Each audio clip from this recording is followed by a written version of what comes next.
Hello students, how are you? I am Manish Gupta from Shivjyoti Educational Group. Today we will study peace.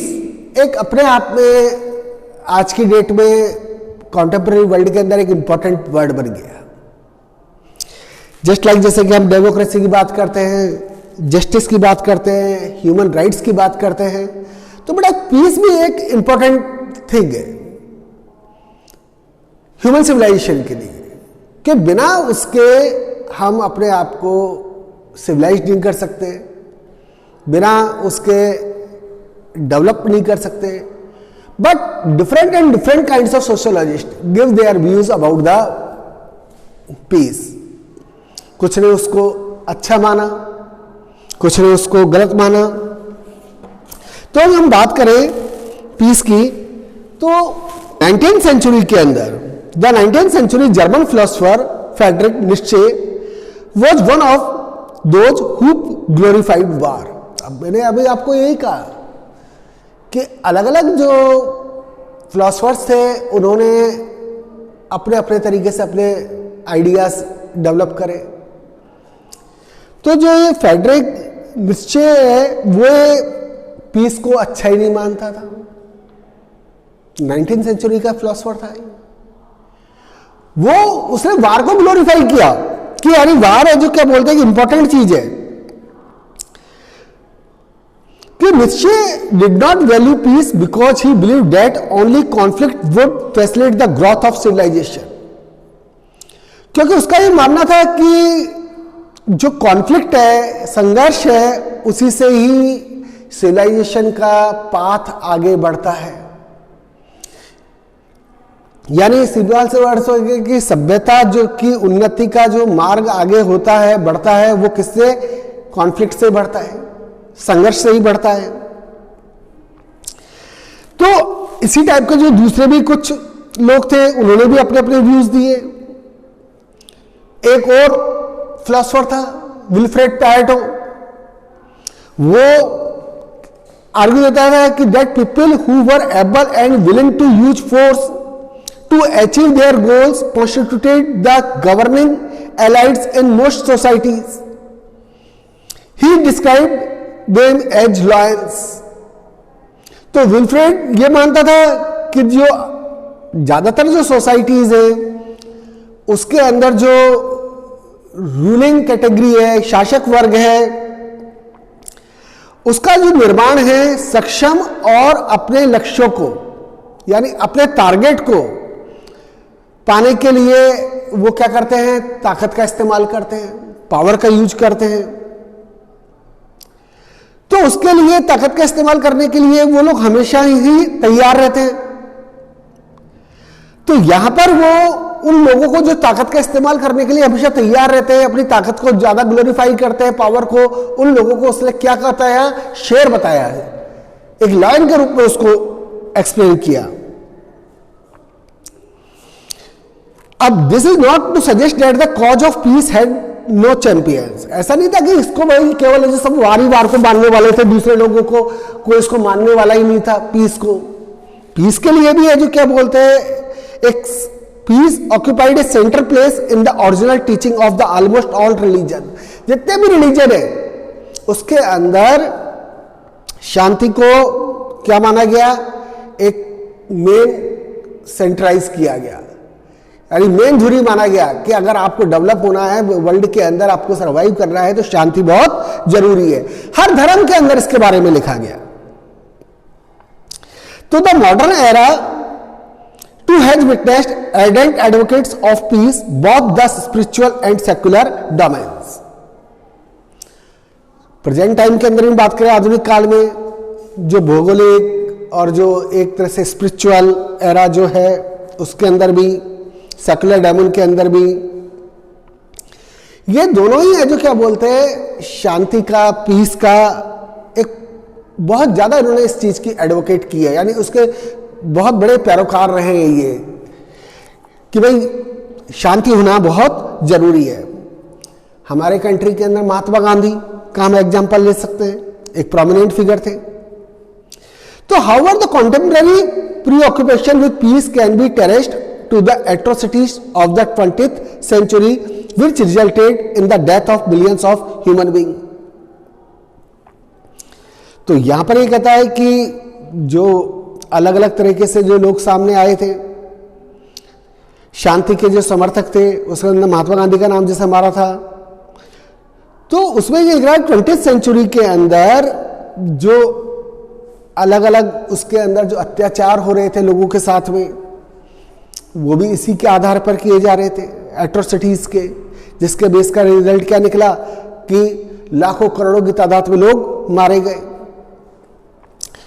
अब वो अत्याचार किस किस base के ऊपर थे?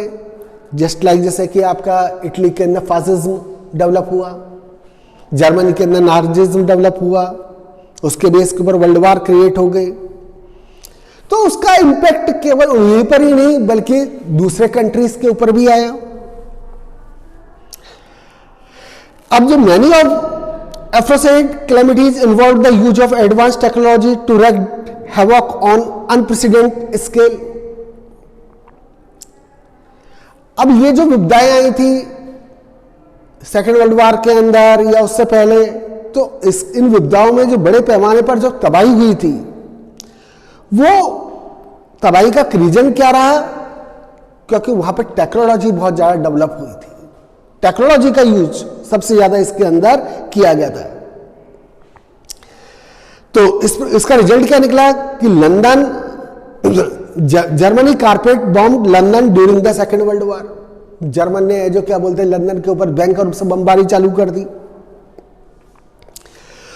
और जब उस जर्मन ने बमबारी उसके ऊपर चालू करी तो ब्रिटिश ने भी उसका रेस्पॉन्ड दिया।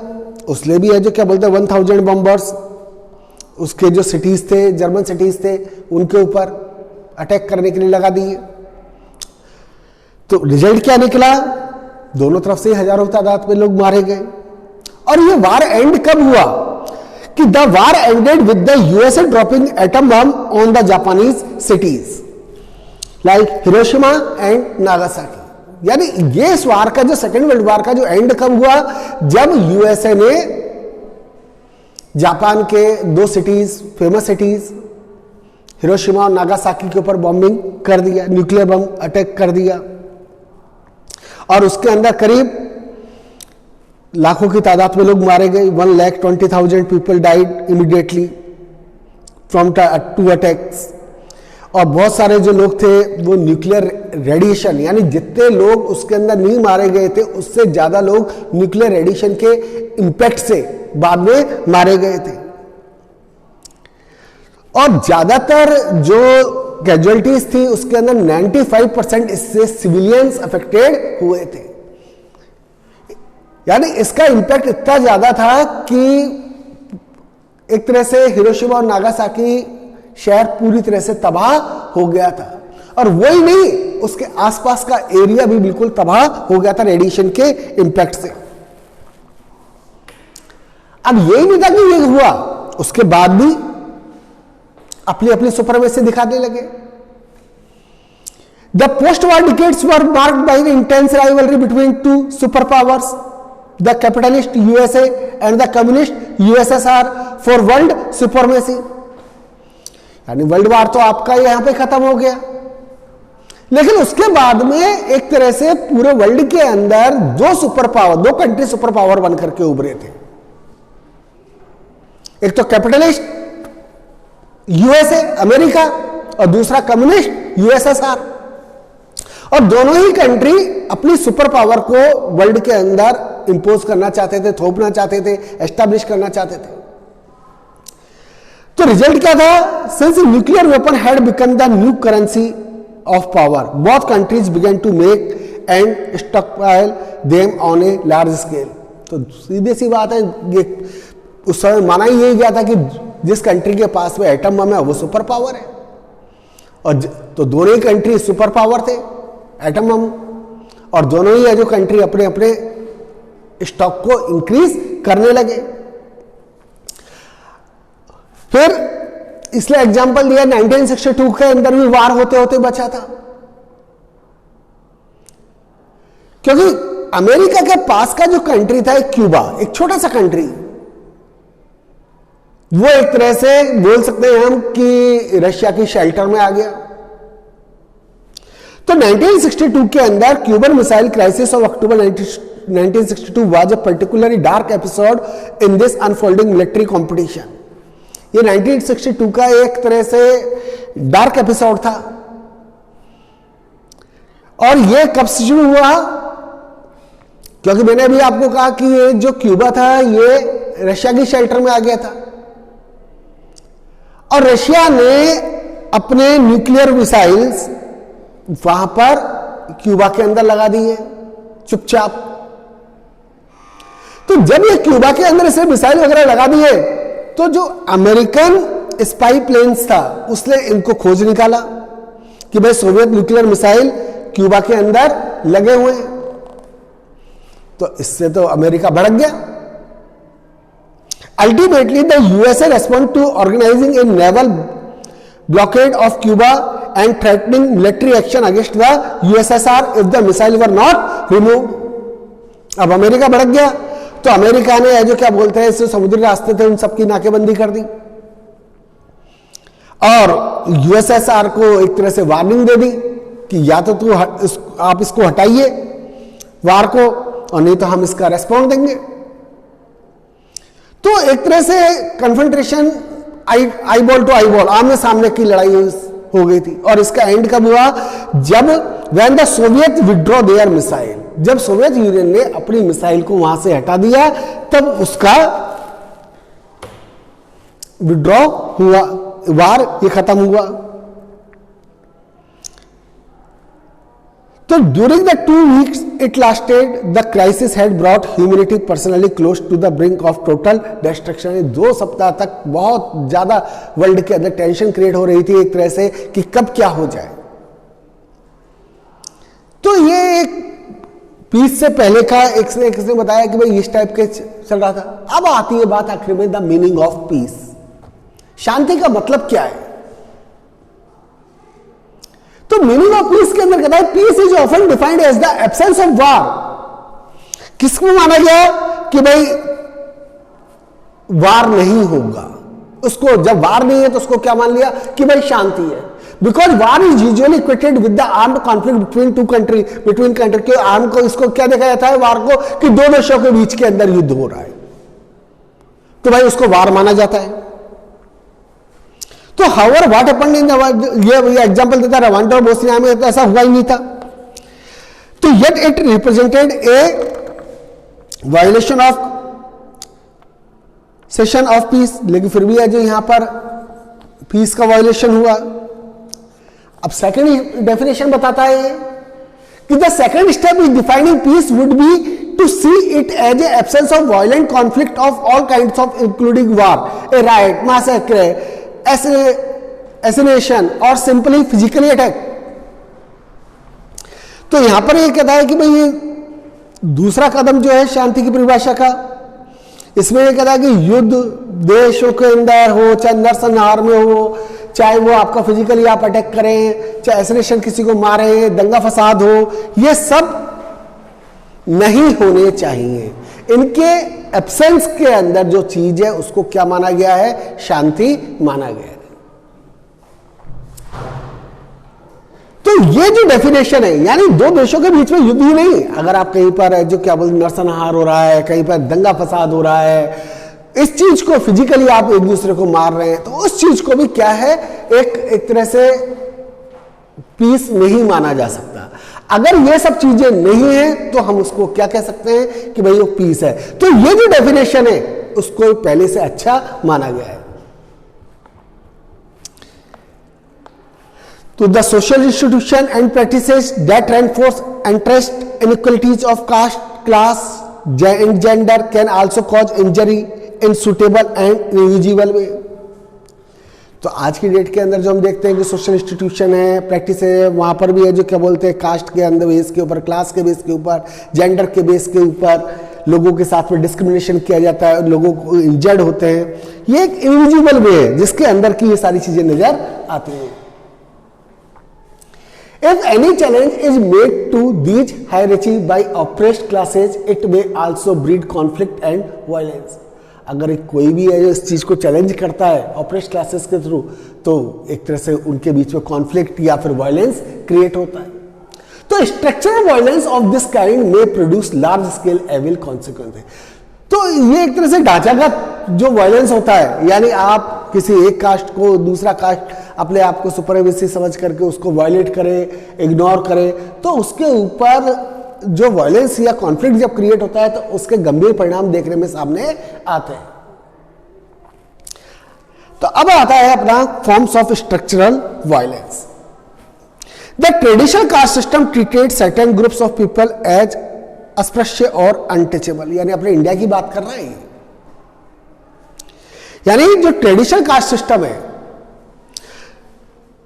जो परंपरागत हमारा सिस्टम चला आ रहा है, उसके अंदर कुछ ग्रुप्स को एक तरह से क्या माना जाता है कि भाई अनटचेबल है, अस्पृश्य। तो till it was outlawed by the constitution of independent India, हालांकि हमारे कॉन्स्टिट्यूशन के अंदर इसको बिल्कुल गैर कानूनी माना गया है, यानी एक तरह से इसको अपराध बोला गया है। The practice of untouchability subjected them to social exclusion and deprivation of the worst sort. तो जो अनटचेबिलिटी की जो प्रैक्टिस रेगुलर चली हुई आ रही है, उसके बेस के ऊपर जो सर्टेन कास्ट ग्रुप को आप सोशल एक्सक्लूड कर देते हैं, एक्सक्लूजन होता है, तो वो सबसे गंदा चीज है। The country is still struggling to erase the scars and relics of this ugly custom. आज भी हमारा कंट्री ये जो एक तरह से गलत कस्टम जो चला हुआ आ रहा है, उसके खत्म करने के लिए आज भी स्ट्रगल चल रहा है। While a social order based on class While a social order based on class appears to be more flexible, it generate a great deal of inequality and oppression. अब यहां पर ये कहता है कि यानी कास्ट सिस्टम के बेस के ऊपर तो लोगों के साथ में डिस्क्रिमिनेशन है ही सही, लेकिन यहां पे ये कह रहा है कि जो सोशल ऑर्डर जो क्लास के बेस के ऊपर, यानी अपर क्लास का है, ये लोअर क्लास का है, यानी पैसे के बेस के ऊपर भी हो सकता है, एजुकेशन के बेस के ऊपर भी है, ये एक तरह से कुछ ज्यादा फ्लेक्सिबल है। It to generate a great deal of inequality and oppression. इसके बेस के ऊपर हम जो ऑपरेस्ट पीपल हैं वो किस बेसिस के ऊपर हो रहे हैं उसके बारे में हम चर्चा कर सकते हैं। आगे आता है अपना पेटार्ची, पुरुष प्रधान समाज। तो patriarchy entails a form of social organisation that result in the systematic subordination of and discrimination against women. Its manifestation include selective abortion of female fetus, denial of adequate nourishment and education in the girl child, child marriage, wife bettering, dowry related crimes, sexual harassment at the workshop, rape and honor killing। तो जो एक जो पुरुष प्रधान समाज है, social organisation है, उसका भी एक तरह से रिजल्ट क्या निकला, यानी इसके अंदर स्पेशली फीमेल के साथ में डिस्क्रिमिनेशन किया गया। अब फीमेल के साथ में डिस्क्रिमिनेशन यानी उनको क्या क्या, जो फीमेल गर्ल चाइल्ड है बर्थ होने से पहले ही उसको अबॉर्टेड कर दिया जाना, जो फीमेल है उनको प्रॉपर नॉरिशमेंट प्रोवाइड नहीं करना, उनको गर्ल चाइल्ड को एजुकेशन प्रोवाइड नहीं करना, चाइल्ड मैरिज होना, घर के अंदर डोमेस्टिक वायलेंस के अंदर वाइफ बैटरिंग, डॉवरी रिलेटेड जो क्राइम्स हैं, सेक्सुअल हैरेसमेंट, वर्क प्लेस के ऊपर रेप, कॉर्नर किलिंग, ये तमाम ऐसे उदाहरण हैं जो हम आज भी हमारी सोसाइटी के अंदर देखते हैं।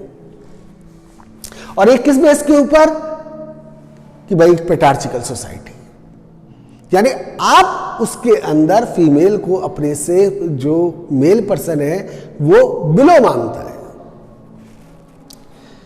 The low child sex ratio is poignant index of the ravages of patriarchy. अब इसका रिजल्ट भी यही है, जो हमारे कंट्री के अंदर सेक्स रेशियो लगातार डिक्लाइन होता जा रहा है, वो ये सारी चीजों का ही एक परिणाम है।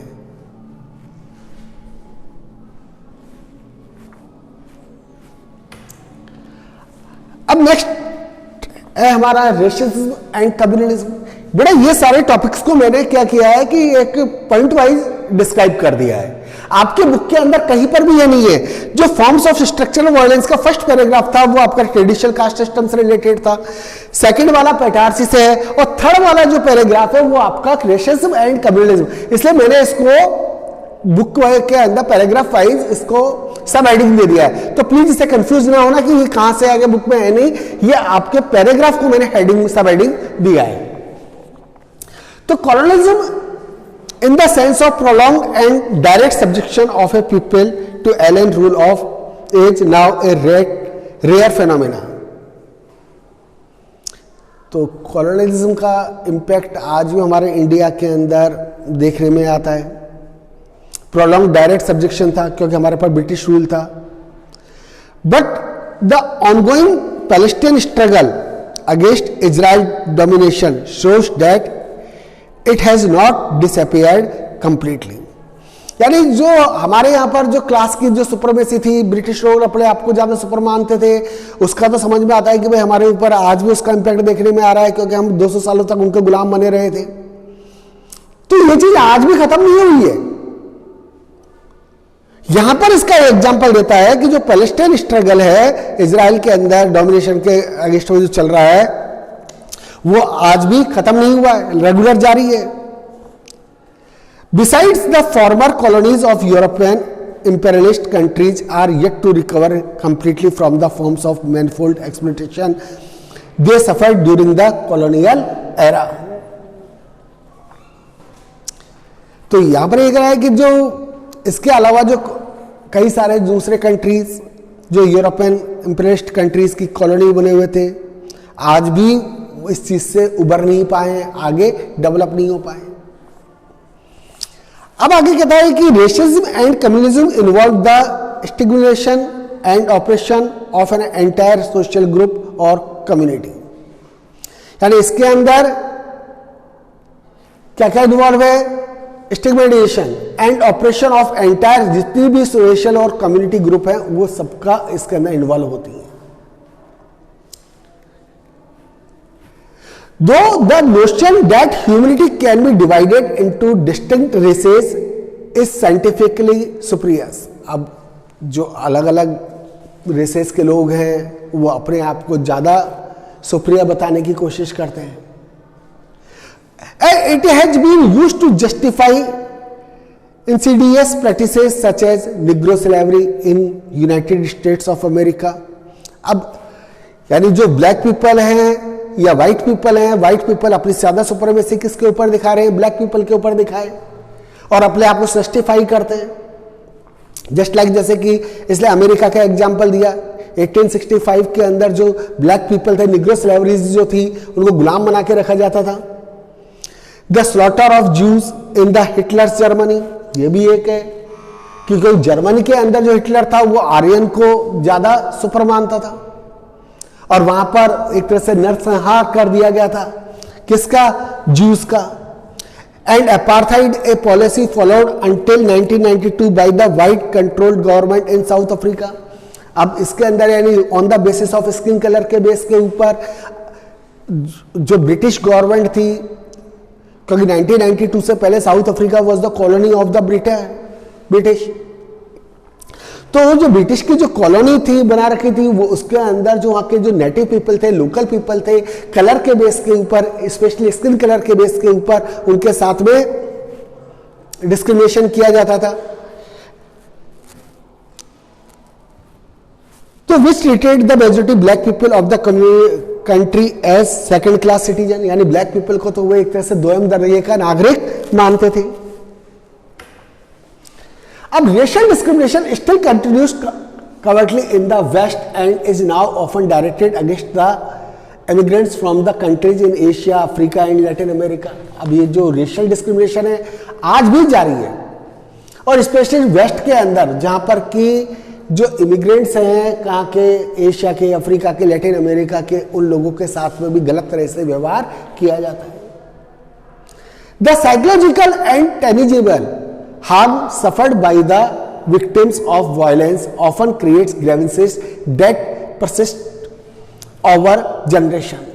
और इसके जो साइकोलॉजिकल इम्पैक्ट है, हार्म है, वो उससे आज भी नजर आता है, क्योंकि बहुत सारे लोग उसके विक्टिम बनते हैं वायलेंस के, उनके दुख दर्द उसके साथ में क्रिएट होते हैं, और जनरेशन टू जनरेशन ये चीज आगे बढ़ती जा रही है।